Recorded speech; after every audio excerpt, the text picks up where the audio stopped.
오늘 설교 제목은요, 종려주일입니다. 한번 따라하시겠습니다. 종려주일. 종려주일. 오늘은 4월 1일 첫 주이기 때문에 성찬주일이 되기도 하고, 또 2012년 종려주일이 되기도 합니다. 예수님이 땅에 오셔서 불과 33년밖에 안 사셨습니다. 33년. 이 33년을 제일 또 농축된 기간이 3년 만입니다. 당신을 위해서 사신 30년은 그냥 빼고 공생애로 사신 시간이 33년. 33년 동안에 하신 일이 많은데 그 중에도 이 종려주일로부터 이 고난주간에 하신 일이 또 제일 많습니다. 또 그 고난주간 중에도 마지막 십자가 오에서 달리셔서 7마디 말씀을 하신 것이 제일 우리 신앙의 핵심입니다. 핵심.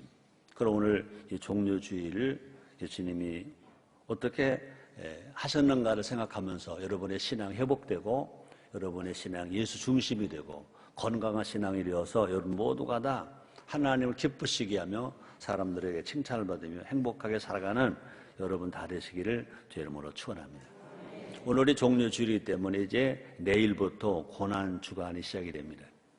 많은 성도가 고난주간을 잘 알아요. 고난주간 잘 아는데 또 안타깝게도 종려주일에 대해서 등한히 하고 있다는 거죠. 우리는요, 고난주간을 잘 아는 것만큼 종려주일에 대해서도 잘 알아야 될 것입니다. 그럴 때 우리는요, 예수님을 닮아갈 수 있고 예수님의 본을 받으면서 우리가 살아갈 수 있을 것입니다.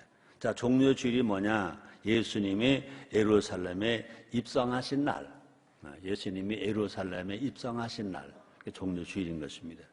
이제 복음서를 보면 마태, 마가, 누가, 요한 이 4복음서를 보면 종려주일의 중요성을 알 수 있습니다. 복음서에는요, 예수님에 관한 기록들이 많이 있는데 그중 4복음서에 모두 나오는 사건은 많지 않습니다. 물고기 2마리, 보리또 5덩어리 가지고 남자만 5,000명, 부녀작가리 수만 명을 먹인 거, 이거는 사복음서에 오병이의 기적으로 다 기록되어 있습니다. 그 다음에 예수님이 제자들에게 최후의 만찬한 거, 이것도 다 기록되어 있습니다. 또 예수님의 십자가, 예수님의 부활이 이 사복음서에 다 기록되어 있는데 종려주일도 사복음서에 똑같이 마태, 마가, 누가, 요한복음에 똑같이 다 기록이 되었습니다. 이 복음서에 모두 나오는 것은 그만큼 중요하다는 것입니다. 우리는 사순일기간 잘 알고 고난주간 잘 아는데 이 종려주일을 등한히 할 수 있는데 절대로 종려주일을 등한히 할 수 없는 것입니다. 그래서 이 시간은요, 종려주일에 대해서 알아봄으로 말미암아 자, 과연 예수님이 어떤 분이신지 더 정확하게 바르게 깨닫고 우리 모두가 다 누구를 닮아가는 예수님을 닮아가는 그것뿐 아니라 예수님의 발자취를 따라가는 그래서 정말로 예수님 나 위에 사신 것처럼 우리도 예수님 위에서 살겠다 마음에 각오를 하고 예수님을 따라가겠다 하고 다짐할 수 있는 우리가 되었을 때 우리 신앙은 회복되고 건강해지고 정말로 여러분의 삶 속에 깜짝 놀랄 좋은 일들이 일어나게 될 줄 믿습니다. 첫째는 먼저 한번 따라 하시겠습니다. 나귀를 타고 예루살렘에 입성하신다. 그러니까 이 종려주일의 시작은 뭐냐? 예수님이 하나님이신 예수님이 구세주이신 예수님이 왕이신 예수님이 말을 타고 예루살렘 입성하시는 것이 아니라 나귀를 타고 그것도 새끼 나귀를 타고 예루살렘 입성을 하시는 것입니다. 유대인의 3대 절기 중 하나가 뭐냐? 6월절이 다가오고 있는데 수많은 사람이 예루살렘으로 올라가는 것입니다. 예수님도 분명히 유대인으로 태어났기 때문에 또 구약의 율법을 지키시고 완성하신 분이시기 때문에 예수님도요, 이제 여리고를 떠나서 어디로 가십니까? 예루살렘으로 가시는 것입니다. 6월절을 지키기 위해서 예루살렘으로 가시는 것입니다. 그래서 마태복음 21장 1절 상반절에 보니까 이렇게 기록되었습니다. 저희가 예루살렘에 가까이 와서 감난산 갯바에게 이르렀을 때, 그러니까 예루살렘을 거의 다 왔습니다. 다 와서 어디까지 왔대요? 감난산 갯바에까지 오셨다 그랬습니다. 여기 이 갯바에는 예루살렘에서 불과 3km밖에 안 떨어졌습니다. 4km가 안 떨어졌어요. 아주 가까운 거리입니다. 3km밖에 안 됩니다. 충분히 걸어서 갈 수 있는, 거기까지 이제 걸어서 오셨어요. 그래서 그냥 또 걸어 들어가면 되는데 예수님은 갑자기 제자 둘을 부르시는 거예요. 그죠? 그러면서 나귀 새끼를 끌고 오라고 마태복음 21장 2절에 말씀하십니다. 예수님은요, 어린 나귀를 타고 예루살렘으로 들어가시겠다는 겁니다. 그냥 걸어가시면 되는데 예수님 멈추시고 안 들어가시고 이제 나귀를 오게 하고 그러고 그 나귀를 타고 가게 하겠다고 하십니다. 자, 그런데 마태복음 21장 7절에 보니까 나귀와 나귀 새끼를 끌고 와서 자기들의 겉옷을 그 위에 얹음에 예수께서 그 위에 타시니라고 기록되어 있습니다. 예수님은 구세주십니다. 예수님 하나님이십니다. 하나님 아들이십니다. 예수님은 왕이십니다. 한번 따라 하시겠습니다. 예수님은 왕이시다. 왕도 그냥 보통 왕이 아니라 왕중왕. 예수님은요, 왕 중에도 왕이십니다. 로마 황제도요, 백마가 끄는 전차를 탑니다.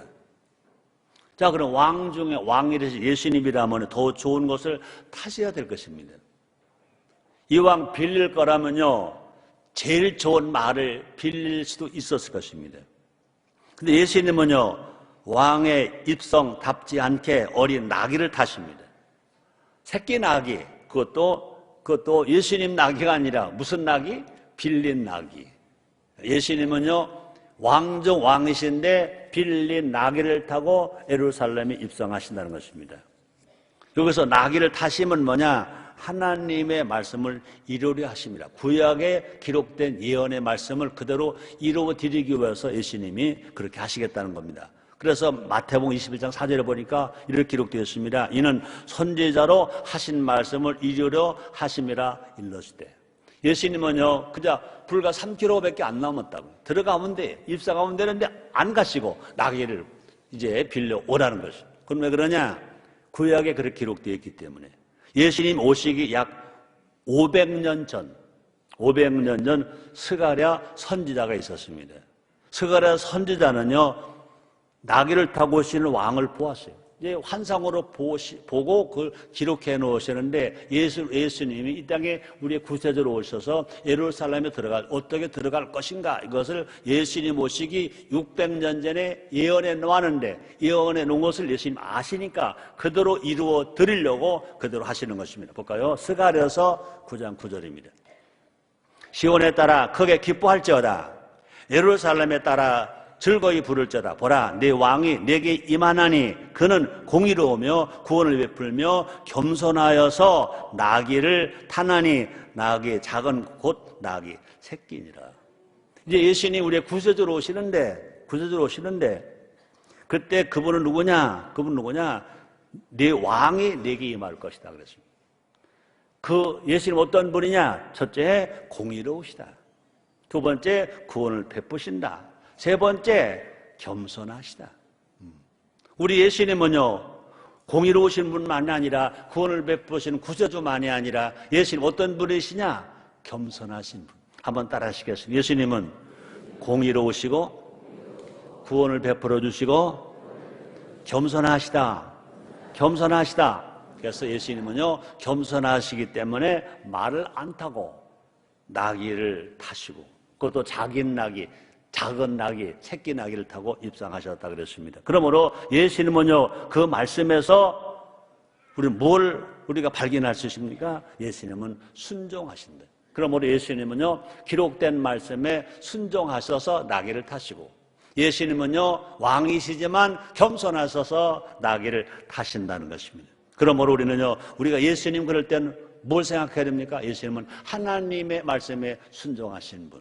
하나님 말씀을 다 이루어 드린 분. 또 뿐만 아니라 예수님은 겸손하신 분. 그렇습니다. 그냥 우리가 말은 그런 말이 아니라 그저 떨끄덕 타는 말. 그죠? 그 말은 뭘 상징합니까? 무력을 상징합니다. 또 말은 뭘 상징합니까? 전쟁을 상징. 그 말 그러면 힘. 그죠? 힘. 또 말은 전쟁. 옛날에 전쟁에는요, 뭐가 있어야 돼요? 말이 없어서 전쟁을 못 했어요. 그러니까 말은 전쟁을 상징하고, 무력을 상징하고, 힘을 상징합니다. 자, 그런데 예수님 타셨다는 것은 뭐냐? 예수님이 나귀를 예수님 말을 안 탔어요. 예수님 나귀를 타셨다는 것은 뭐냐? 예수님은 절대 땅에 우리의 구세주로 오실 때 군림하지 아니하시고 섬기러 오셨다. 봉사로 오셨다. 그것입니다. 또 한번은 예수님이 나귀를 타셨다는 것은 또 뭐냐? 높음이 아니라 낮아지기 위해서 오셨다는 것입니다. 그러므로 예수님 누구이시냐? 평화의 왕이신 것입니다. 예수님 누구이시냐? 겸손의 왕이신 것입니다. 예수님 누구이시냐? 섬김의 왕이신 것입니다. 예수님 누구이시냐? 봉사의 왕이신 것입니다. 우리 모두가 다 나귀 타고 오신 예수님을 우리는 어떻게 해야 될까? 영접해야 할 것입니다. 그러므로 아직 불신자입니까? 예수를 믿으세요. 구원을 받으세요. 예수를 믿고 구원을 받았습니까? 성령을 받으세요. 성령을 받았습니까? 우리는 누구처럼? 예수님처럼 평화를 위해서, 겸손을 위해서, 봉사를 위해서, 나눔을 위해서 쓰여지는 우리가 되어야 하나님을 정말 기쁘시게 하실 줄 믿습니다. 다시 말합니다. 평화와 겸손의 왕이신 예수님께 영원히 안식이 있다는 것입니다. 불신자는 예수를 믿어야 구원을 받습니다. 또 뿐만 아니라 우리 신자들은요, 예수님 안에 와야 힘이 있어요. 예수님 말씀하십니다. 난 마음이 온유하고 겸손하니 나의 멍에를 메고 내게 배우라. 주님 말씀하십니다. 정말 우리 예수님은 나의 구세주만이 아니라 예수님 나의 마음을 평안하게, 나에게 평화를 주시는 분. 또 뿐만 아니라 예수님은 나를 쉬게 하시는 분. 예수님 나에게 기쁨을 주시는 분. 예수님 나에게 희망을 주시는 분. 예수님 안에서 여러분 모두가 다 정말로 마음을 힘을 얻게 되기를 제모로 축원합니다. 세상에 모두가 다 쉴 자리가 없어 쉼터가 없습니다. 심지어 가정이 쉼터인데 가정도 깨어지고 있습니다. 부모가 쉼터인데 부모님들과 자식들 관계가 막 깨어져 가고 있습니다. 진정한 쉼은 어디에 있느냐? 예수 안에 쉼이 있다는 것입니다. 그 예수를 믿어서 우리가 구원받습니다. 우리가 또 치료받습니다. 문제를 해결하시면 승리자가 됩니다. 성공자가 됩니다. 다 중요합니다. 그러나 더 중요한 것이 뭐냐? 예수님 안에서 여러분의 마음이 쉼을 얻게 되기를 주님으로 축원합니다. 두 번째입니다. 한번 따라 하시겠습니다. 호산나 외치는 무리. 예수님이 이제 새끼 나귀를 타고 입성을 하시는데 많은 사람들이 그 예수님을 맞이합니다. 어떻게 맞이하느냐? 호산나 다윗의 자손이여, 호산나 다윗의 자손이여 라고 막 외칩니다. 그렇습니다. 예수님이 예루살렘을 향해서 가시기 때문에 가실 때 많은 무리가 막 몰려오는 거예요. 막 몰려옵니다. 사람들은요, 자기의 겉옷을 벗어서 예수님 그 새끼 나귀의 안장을 만들어 드립니다. 또 사람들은요, 이 겉옷과 나무가지를 이제 길에 펴, 새끼 나귀를 타고 오시는 그 예수님의 길에 막 자기 겉옷을 펴놓고, 가지를 펴놓고 소리를 지르고 외칩니다. 또 사람들은요, 종려나무 가지를 흔들면서 예수님을 찬양. 이 종려나무는요, 승리를 상징하잖아요. 그래서 종려나무 가지를 흔들면서 예수님을 막 찬양합니다. 볼까요? 마태복음 21장 9절입니다. 앞서 가고 뒤에서 따른 무리가 소리질러 가로되 호산나 다윗의 자손이여 찬송하리로다. 주의 이름으로 오시는 이여 가장 높은 곳에서 호산나 하더라 그랬습니다. 이 호산나는 뭐냐? 이제 구원하소서. 한번 따라 하시겠습니다. 이제 구원하소서. 그러니까 예수님이 새끼 나귀를 타고 들어오시니까 많은 무리가 호산나 다윗의 자손 예수여 호산나 하고 막 소리지. 이 뭡니까? 이제 구원하소서. 우리가 이제 더 살 수가 없습니다. 너무 지쳤습니다. 우리를 살려주소서. 우리를 구원하소서. 이제 구원하소서 하고 외치는 것입니다. 무리는요, 예수님에게 구원을 기대했습니다. 그래서 구원을 기대하며 호산나 호산나 이제 구원하소서 이제 구원하소서 하고 외쳤습니다. 근데 문제는 뭐냐? 그들이 그렇게 호산나 한 것은 예수님이 왜 예루살렘 입성을 하시는지, 예수님이 무엇하러 오신지 바르게 알지 못했다는 것입니다. 그래서 예수님의 정체성에 대하여 오해를 했다는 것입니다. 무리들은요, 예수님 오해했습니다. 예수님을 다윗의 자손이라고 부릅니다. 그 다윗이 왕인 것처럼 다윗의 자손이기 때문에 왕이니까 이 세상에서 지금 이 로마의 속국대 고통당한 우리를 구원해 주소서. 우리가 먹고 살기 힘들고 그런 우리를 구원해 주소서. 이 땅에 필요한 것을 찾아 주러 오신지 알고 영적인 것이 아니라 영혼 구원이 아니라 세상을 구원하러 오신지 알고 외쳤던 것입니다. 그래서 예수님은요, 그들을 바르게 알지 못하게 그들은 예수에게 알지 못했다는 것입니다. 그래서 그 무리들은요 예수님을 정치적 해방자로 봤다는 것입니다. 그래서 로마 제국으로부터 이제 유대 나라, 이스라엘 나라를 해방시킬 것으로만 알았습니다. 그뿐 아니라 부패한 지도자들의 이제 심판해 줄 것을 기대했습니다. 또 강한 유대 나라가 건국될 것을 희망했습니다.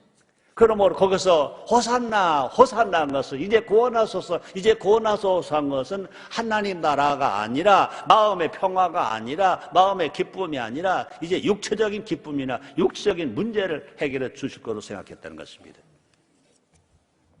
그런데 안타깝게는요, 제자들조차도요 예수님을 통해 권력을 얻으려고 기대를 했잖아요. 볼까요? 마가복음 10장 37절. 여짜오되 주여 영광 중에서 우리를 하나는 주우편에 하나는 좌편에 있게 하옵소서. 그러니까 다 저희끼리만 처먹겠다는 거예요. 나눠줄 생각하지 않는다는 것입니다.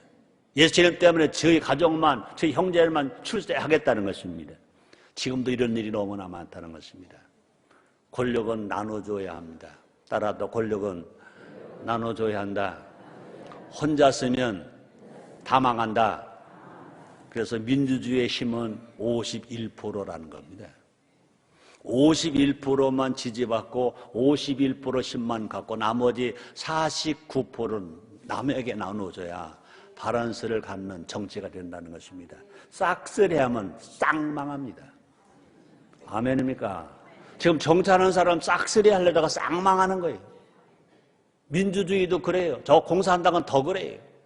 그럼 우리가 이 사회가 살아가려면 절대로 싹쓸이 하면 안 돼요.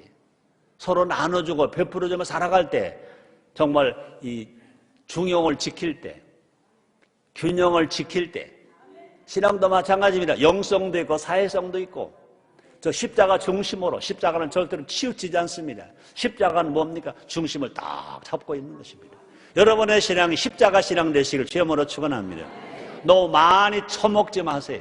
나눠서 잡수시기를 주의 이름으로 축원합니다. 이 사람들은요 예수께 정적 해방과 물질적 풍요만을 구했던 것입니다. 그 기대가 무너지자 무리들은 돌변합니다. 호산나를 외치던 그 많은 무리의 입이 어떻게 됩니까? 예수를 죽여라, 예수를 죽여라 그랬습니다.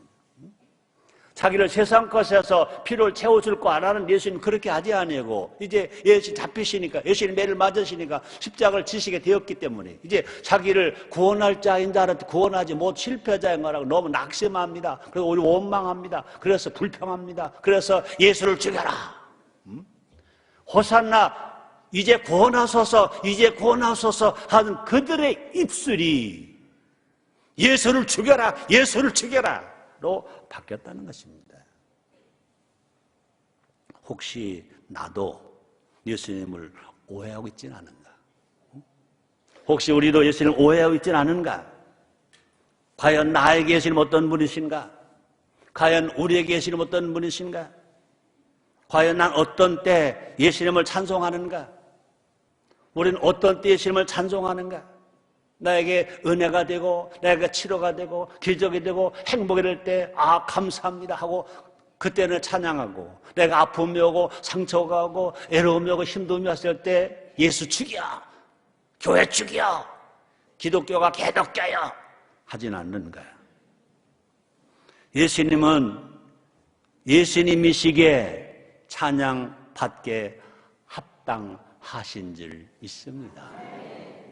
예수님 우리에게 뭘 많이 주셔서가 아니라 예수님은 예수님이십니다. 예수님 하나님이십니다. 하나님 아들이십니다. 구세주이십니다. 우리 예수님은요 하나님 말씀에 순종하신 분입니다. 예수님 말을 안 타고 새끼 나귀를 타고 겸손하신 분입니다. 섬기시는 분입니다. 평화의 왕이신 것입니다. 우리는 나와 관계없다 하더라도 그런 예수님으로 만족하고 우리가 찬양하는 것입니다. 그렇게 살아갈 때 우리는요 은혜가 되고 기쁨이 되고 소망이 사랑 축복이 됩니다. 예수님 친히 말씀하십니다. 너희는 먼저 그의 나라 그 의를 구하라. 그 말이 뭡니까? 너희는 먼저 예수님 나라 구하라. 예수님 먼저 구하라. 예수님으로 만족하라. 그래야 이 모든 건 너에게 더하시리라. 우리 인생 살아갈 때 먹을 것, 입을 것, 마실 것 우리 하나님 다 책임져 주실 줄 믿습니다. 그러므로 신앙이 뭐냐고요? 예수님 한 분만으로도 만족하는 게 신앙입니다. 시편 기자가 말합니다. 시편 37편 4절에 보니까 다윗이 말합니다. 여호와를 기뻐하라. 그래야 내 소원이 이루어지리라 그랬습니다. 우리가 하나님을 기뻐하면, 예수님을 기뻐하면요 그 신앙이 곧 우리를 살린다는 것입니다. 소원이 이루어진다는 것입니다. 내 안에 예수님이 계시면, 그죠? 내가 정말 예수님을 모시고 살고 있으면 다 가진 겁니다. 예수님 친히 말씀하십니다. 너희가 내 안에 거하고 내 말이 너희 안에 거하면 너희는 무엇이든지 원하는 대로 구하라. 그러면 이루리라 그러십니다. 너가 열매를 많이 맺으면 하나님 영광을 받으실 것이요 너희는 내 제자가 되리라 주님 말씀하셨습니다. 내 앞에 예수님이 계시면 우리는요 어디든 갈 수 있습니다. 왜요? 그 예수님은요 나의 삶의 길이고 나의 삶의 진리고 내 삶의 생명이고 나의 삶의 능력이기 때문에 우리는요 좌우로 우로 치우치 않고 만족하고 살아갑니다. 제가 웃으면서 말하잖아요. 엄마 먹을래? 엄마 젖만 먹을래?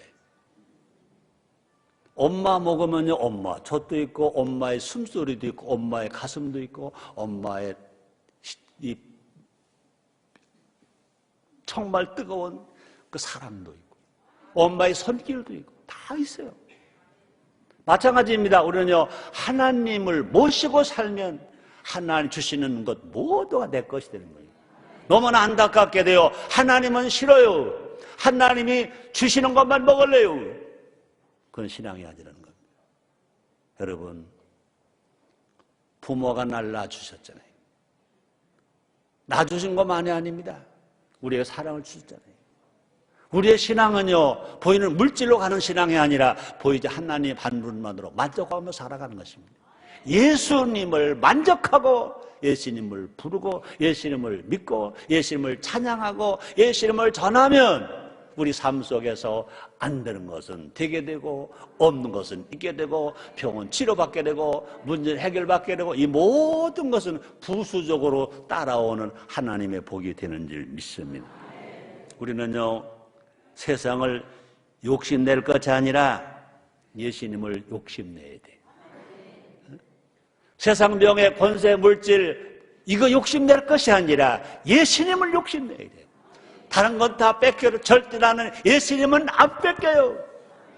천국은 침노하는 자에게 빼앗기느라 말씀했습니다. 한번 따라하시겠습니다. 나는 세상 것 다 잃어버려도 예수님은 안 잃어버려요.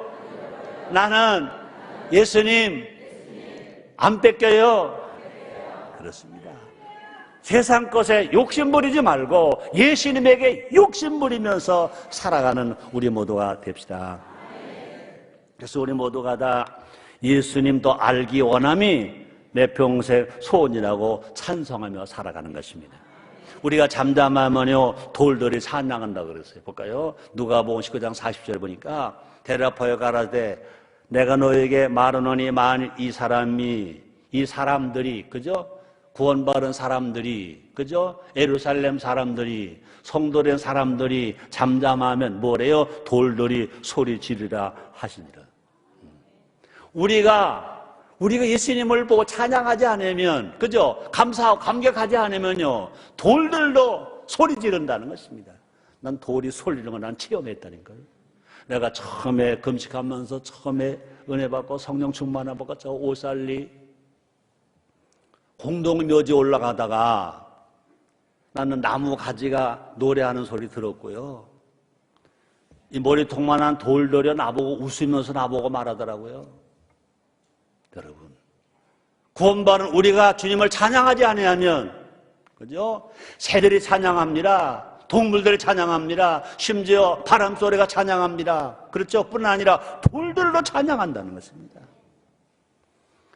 예수님은 우리 위해서 매 맞으셨잖아요.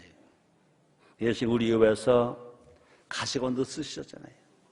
우리 예수님은요, 우리 위해서 양손과 양발의 대못을 벗기셨잖아요. 예수님 우리 위해서요, 십자가에서 물가피를 쫙 쏟으셨잖아요. 그리고 마지막 하신 말씀이 뭡니까? 내가 다 이루었다 하셨잖아요. 그 예수님을 찬양하는 특권을 돌들에게 빼앗기지 말자는 겁니다. 2000년 전 우리는요, 헛된 욕심을 품고 호산나 찬양했습니다. 우리는요, 그렇게 하지 말자고요. 예수님을 위해서 호산나 찬양합시다. 우리는요, 예수님의 왕됨을 높이며 예수 나의 왕, 예수 나의 왕 하면서 찬양하는 할렐루야 할 수 있는 우리 모두가 됩시다. 다시 말합니다. 오직 예수님만이 찬양받기에 합당한 하나님 아들이시고 우리의 구세주가 되시는 것입니다. 세 번째입니다. 한번 따라 하시겠습니다. 성을 바라보며 우시는 예수님. 여러분, 언제 울어봤어요? 언제 울어봤냐고. 난 어제도 울었어요. 오늘도 또 울었어요. 야, 울으면은요, 시원해요. 울으면요, 절대 눈이 그렇게 아프지가 않아요. 안 울으니까 눈이 아프지. 눈물이 없으니까 안약을 또 사다가 넣네. 아이고, 불쌍해. 그냥 울어봐, 한번 울어봐.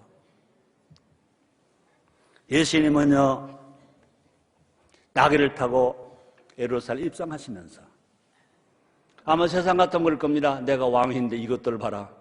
말도 안 주고 백마도 안 주고 그것도 나귀 새끼, 그것도 내 거 아니고 내 명의도 아니고 빌려서 갖다 줘. 그러고 원망도 하고 불평도 하셨을 것입니다.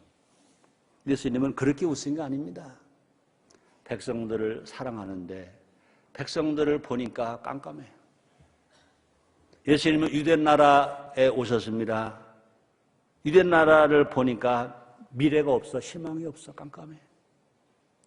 다 망할 것도 모르고 그냥 세상 물질, 세상 명예만 가지고 떠들어도 희낙락해. 그것을 보시면서 예수님은 우셨어요. 나귀를 타신 예수님은요, 감난산을 넘으셨잖아요. 보통 감난산을 넘으면 두 가지 이유로 기분이 좋다는 거예요. 아마 이스라엘 성지순례 가신 분은 아실 것입니다. 첫째는 뭐냐? 지중해에서 불어오는 바람 때문에 기분이 좋다는 거예요. 그 이스라엘 나라는요, 낮에는 얼마나 또약빛이 얼마나 더운지 몰라요. 낙이 탔을 거 아닙니까? 걸어가지 않습니까? 지금 고급 버스가 아니지 않습니까? 지금 버스를 타고 내려도요, 감난산에서 예루살렘을 쳐다보면요, 자기도 모르게 우와, 할렐루야, 시원하다 그래요. 근데 그런 위치입니다. 명절 때가 되면 많은 여행자가 예루살렘을 찾아옵니다. 여기서 명절 때는 우리가 추석 명절, 설 명절 그런 것이 아니라 이 기독교의 절기 명절입니다. 사람들은 긴 여행으로 지쳐 있습니다. 그때 서늘한 지중해 바람은요, 몸과 마음을 아주 상쾌하게, 야, 시원하다. 그런 자리가 감난산입니다. 두 번째는요, 예루살렘이 한눈에 내려다 보여요. 감난산이 예루살렘보다 높아요. 다 내려다 보여요. 성전 내려다 보여요. 그 모습이요, 그 성전이 황금으로 지붕을 만들고 너무나 멋있어요. 그래서 감난산은요, 예루살렘보다 해벌이 높아요. 예루살렘과 거룩한 성전이 한눈에 내려다 보여요. 그래서 정말로 신앙에 좋은 사람들이 하나님을 찾아 먼 길을 온 사람들에게, 그죠? 성전을 찾아서 먼 예루살렘을 찾아온 모든 사람들에게는요, 최고의 기쁨의 자리가 감난산입니다. 아, 좋다. 그런데 예수님은요, 거기 서셔서 기뻐하신 것이 아니라, 웃으신 것이 아니라, 기분 좋다 하신 것이 아니라, 그 감난산 쓰셔서 예루살렘을 보시고 우셨다. 성을 바라보고 우셨다. 그렇습니다. 예수님 그곳에서 눈물 흘리셨습니다. 볼까요? 누가복음 19장 41절입니다. 가까이 오사 성을 보시고 우시며, 예루살렘 성에 가까이 오셨어요. 손 다른 데 와 계세요. 그 성을 보고 우셨다 그랬습니다. 원어를 보면 예수님 밑에 통곡했다. 그냥 눈물 흘리신 것이 아니라 통곡했다. 큰 소리로 울부짖었다. 예루살렘을 다른 사람들은 기쁘다, 상쾌하다 그러는데 예수님은요, 그 예루살렘을 보시고 통곡하며 오셨다. 왜 그랬을까? 예루살렘에 장래가 없기 때문에, 예루살렘 성에 평화가 없기 때문에, 예수님이 평화를 주러 오셔서 공생의 3년 만이 끝난데도 불구하고 그들이 변화되지 않고 그들이 멸망의 길로, 죽음의 길로 간 것을 예수님이 보셨습니다. 그래서 누가복음 19장 42절입니다. 가라사대 너도 오늘날 평화에 관한 일을 알았다면 좋을 뻔하였거니와 지금 내 눈에 숨기웠도다. 희망이 없어요. 평화도 없어요. 미래가 없어요. 장래가 없어요. 그들은 마치 멸망의 날이 다가왔는데 그것을 백성들이 깨닫지 못합니다. 그래서 누가복음 19장 43절 44절 이렇게 말씀하십니다. 날이 이를지라 내 원수들이 토성을 쌓고 너를 둘러 사문으로 가두고 또 너와 및 그 가운데 있는데 자식들을 땅에 메어치며 돌 하나도 돌 위에 남기지 아니하리니. 이스라엘 백성들이 망할 것을 그들은 알지 못하는 거예요. 그 후로 이제 망했어.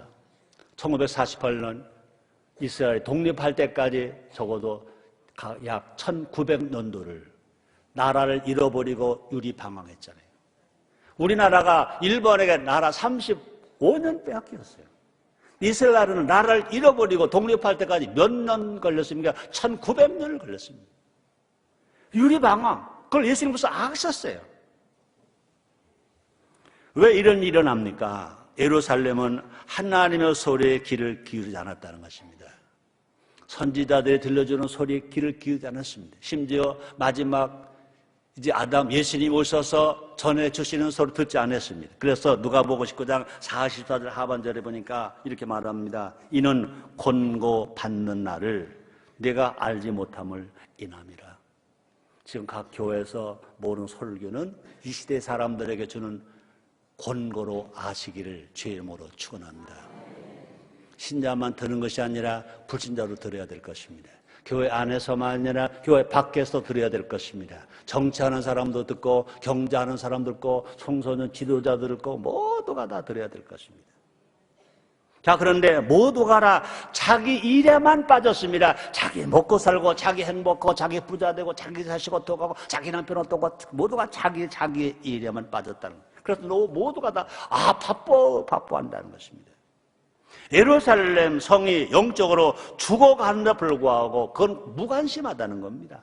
그래서 누가복음 19장 46절입니다. 저에게 이르시되 기록된 바 내 집은 기도하는 집이 되리라 하였거늘 너희는 강도의 궁녀를 만들었도다 하시니라. 분명히 주님 말씀하십니다. 내 집은 기도하는 집이라. 교회는 기도하는 집이라. 성도는 기도해야 된다. 우리 몸은 성전 아닙니까? 내가 기도하는 사람, 교회가 또 기도하는 집이 되는데 기도하지 아니하고 세상 것으로 장사꾼으로 다 채워놨다는 것입니다. 자, 그런데 볼까요? 자, 그러면 예루살렘 성 보지 말고 우리는 지금 현실을 보자. 지금 대한민국은 어떤가? 우리 가서 인천 광역시는 어떤가? 우리 지교회가 있는 대전 광역시는 어떤가? 과연 영적으로 깨어 있는가? 아니면 잠들어 있는가? 정말 예수님을 높이고 있는가? 아니면 사람들만 자랑하고 있지는 않은가?